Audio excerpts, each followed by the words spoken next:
Você já deve ter visto em algum lugar vídeos de furacões e tornados, ou talvez até presenciado algum deles, e viu o perigo e o estrago que eles podem causar. O furacão é uma tempestade tropical e considerado um tipo de ciclone caracterizado por ventos fortes e que ultrapassam a velocidade dos 120 km por hora. Os ventos giram em torno de seu centro, chamado de olho, em decorrência de seus aspectos característicos. Quando os furacões se formam no Oceano Atlântico, eles são chamados de furacão. No entanto, quando eles se formam no Oceano Pacífico, recebem o nome de tufão. Vale ressaltar que quando atingem áreas populacionais, esses fenômenos causam inúmeros impactos econômicos, sociais e ambientais. Já um tornado é um tipo de ciclone que ocorre na Terra e é caracterizado por ventos muito fortes que giram em espiral em torno de um ponto central. Tornados são conhecidos por causar muitos danos e destruição em sua passagem, pois os ventos podem atingir velocidades muito altas, chegando a mais de 300 km por hora.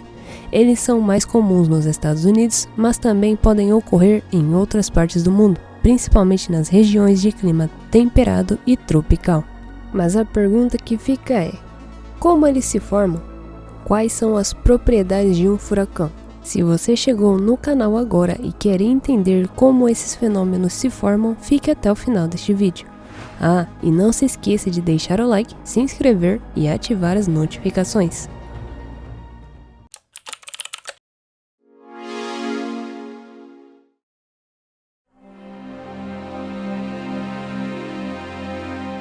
Os furacões são formados quando uma grande massa de ar quente e úmido sobe rapidamente da superfície do oceano, geralmente em áreas tropicais próximas à linha do Equador. A água quente do oceano fornece energia para a tempestade, que se intensifica à medida que o ar quente sobe e se resfria.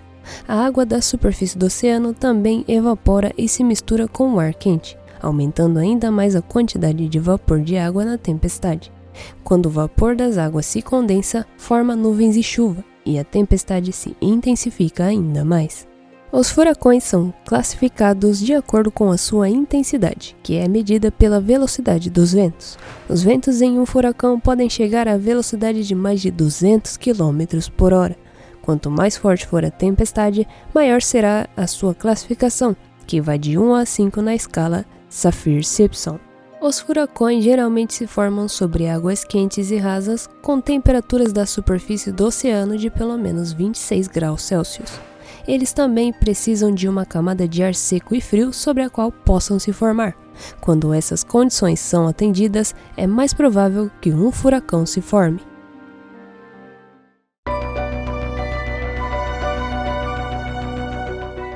Os furacões apresentam um centro de circulação fechada onde os ventos sopram para dentro em torno dele.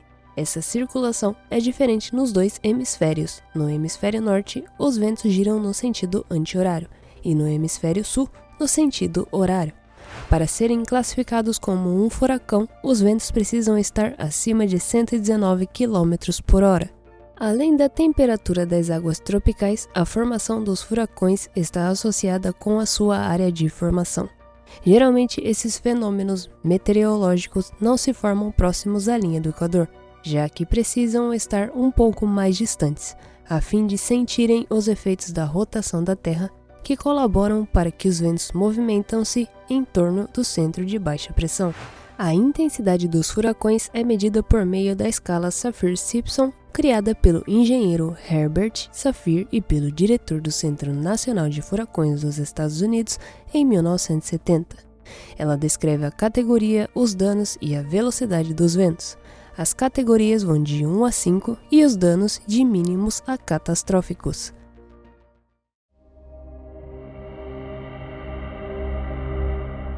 Tornados são fenômenos meteorológicos que ocorrem principalmente em regiões de clima temperado, como o centro e o sul dos Estados Unidos.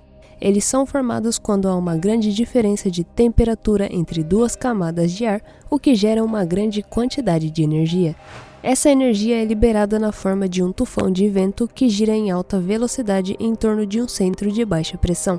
Os tornados podem ser extremamente destrutivos, mas são geralmente de curta duração e atingem áreas relativamente pequenas. Já os furacões são grandes tempestades tropicais que se formam sobre o oceano. Eles são formados quando há uma grande diferença de temperatura entre a superfície do oceano e a atmosfera. A energia gerada por essa diferença é liberada na forma de ventos fortes e chuvas intensas. Os furacões podem ser extremamente destrutivos e atingir grandes áreas, mas são geralmente de maior duração do que os tornados. Em resumo, a principal diferença entre os dois é que os tornados são fenômenos meteorológicos de pequena escala que ocorrem em regiões de clima temperado, enquanto os furacões são grandes tempestades tropicais que se formam sobre o oceano e podem atingir grandes áreas.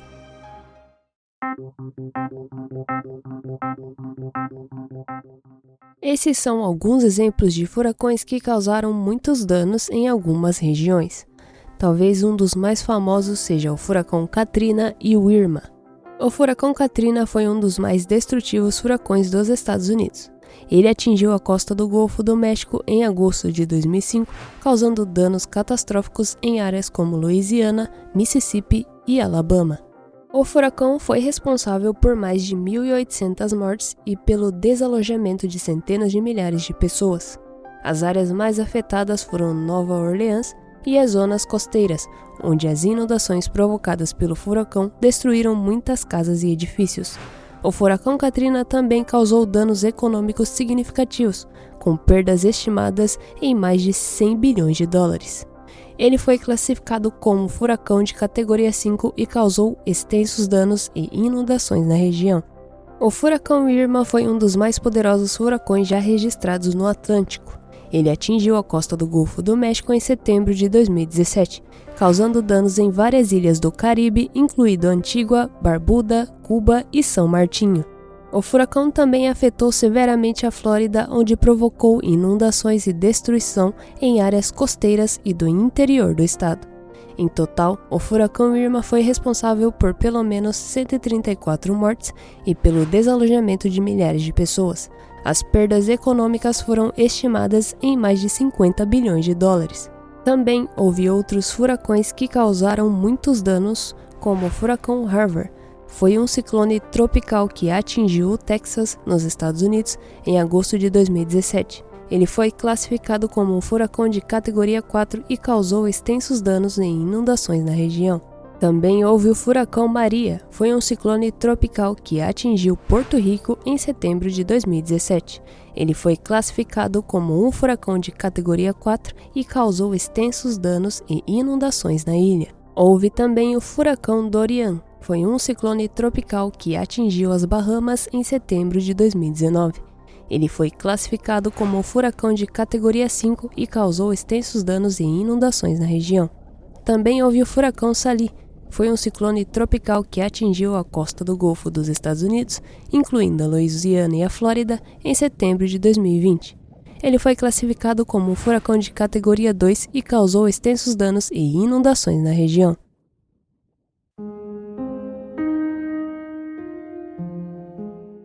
Não existe risco de furacões no Brasil. Furacões são formados sobre o oceano, geralmente perto do Equador, e se deslocam para o norte ou para o sul.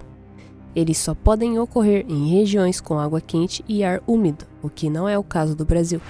No Brasil, os fenômenos meteorológicos mais comuns são as chuvas de verão e os vendavais, que podem causar muitos estragos, mas não são considerados furacões. Porém, de acordo com o site do canal Tech, em 28 de março de 2004, um raro ciclone tropical do Atlântico Sul, posteriormente chamado Furacão Catarina, atingiu a região sul do Brasil. O fenômeno surgiu a partir de um ciclone extratropical, formado acima ou abaixo dos trópicos, que ao avançar sobre o oceano encontrou as condições ideais para ganhar tamanho e força. O fenômeno ganhou tanta força que atingiu a categoria 2 dos ciclones tropicais, com ventos de até 180 km por hora. Como nunca um ciclone desta proporção apareceu tão ao sul do planeta, os danos causados pelo avanço do furacão sobre a superfície foram profundos. O Catarina destruiu mais de 1.500 residências e o prejuízo econômico para a região chegou a aproximadamente 1,2 bilhões de reais, sendo que mais de 14 municípios decretaram estado de calamidade pública. Como o Brasil não possui um sistema de monitoramento de furacões, afinal, estes fenômenos são raríssimos fora dos trópicos, o furacão Catarina provocou 11 mortes e 518 feridos, número considerado relativamente baixo para um país que não possui uma rede de alerta preventiva. Até agora, o furacão Catarina é a única tempestade deste porte a ser registrada no Atlântico Sul.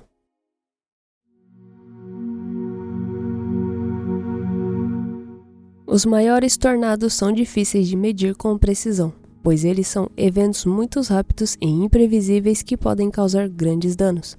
No entanto, existem alguns tornados que foram considerados particularmente destrutivos ou que tiveram uma grande área de impacto, como, por exemplo, o tornado de El Reno, em Oklahoma, nos Estados Unidos, em 31 de maio de 2013.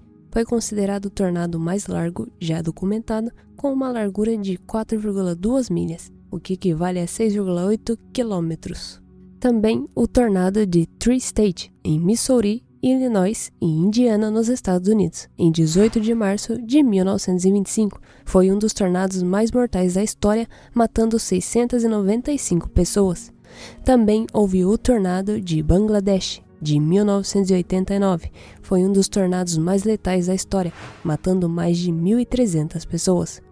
O tornado de Joplin, em Missouri, nos Estados Unidos, em 22 de maio de 2011, foi um dos mais destrutivos da história, causando os danos estimados em cerca de 2,8 bilhões de dólares e matando 161 pessoas. Esses são apenas alguns exemplos dos maiores tornados. É importante lembrar que todos os tornados são perigosos e podem causar danos significativos independentemente do seu tamanho. Além deles, também existem os ciclones extratropicais, que se formam em latitudes mais elevadas e são menos impactantes para as sociedades, embora o furacão Catarina, que atingiu o sul do Brasil em 2004, tenha se originado de um ciclone extratropical e provocado muita polêmica entre os cientistas e pesquisadores de ciências atmosféricas.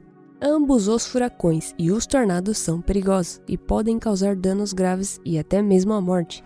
As pessoas que vivem em áreas propensas a essas tempestades devem estar preparadas para evacuar caso seja necessário e seguir as instruções das autoridades locais para se protegerem.